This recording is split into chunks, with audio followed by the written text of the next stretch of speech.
The United States operated Native American concentration camps in the 1830s that went on for decades and later evolved into reservations.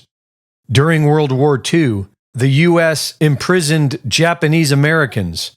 About 1,000 indigenous Aleuts of Alaska were forced into camps as their homes were burned to the ground so that invading Japanese forces could not use them.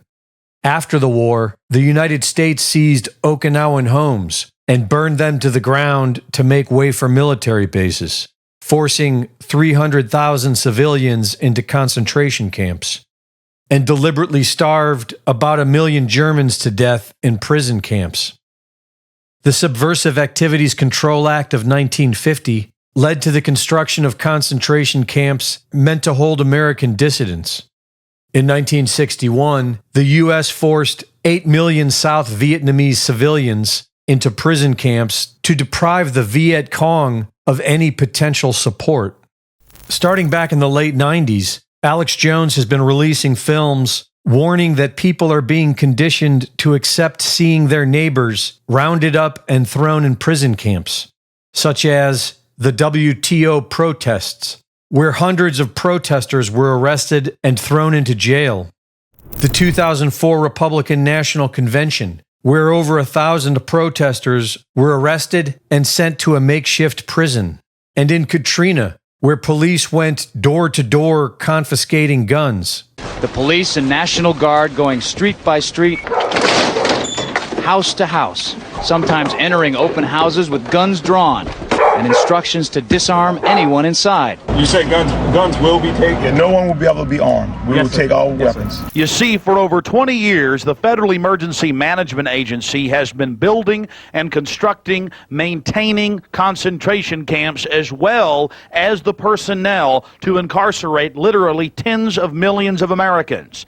It seems now, with some of the latest developments, they are attempting in a psychological warfare program to condition and control the populace so the populace will actually believe that all of this is needed to maintain the public safety. As we in the research community say, this is a psyops. They're preparing people for what is coming, not what is being presented today. So you're saying they're preparing people to accept it with incrementalism? That is correct. Like the old frog example. You know, you put the frog in the water and you just gradually continue to raise the heat on the water until the frog is cooked. After 9/11 came the Patriot Act, and American citizens officially became potential enemies of the state. In 2006, President Bush amended the National Defense Authorization Act to grant the president power to declare martial law, and in 2007, signed Directive 51. For the smallest of reasons, including, in the document's own text, any incident in the world, regardless of location, that affects population, infrastructure, environment, economy, or government functions can trigger, at the president's will, total martial law. During COVID, healthy people with no symptoms were arrested and locked in prison camps because they failed a fraudulent PCR test. And if they tried to escape, their fellow prisoners reported them. The second she jumped over, we all freaked out because we just wanted to call, to let the wellness people know, let the police know. In response to their 000 calls, she was picked up by the police within 15 minutes and fined $5,000. Prison camps are being built all over the world, and they are for whoever the government sees as a threat to their agenda.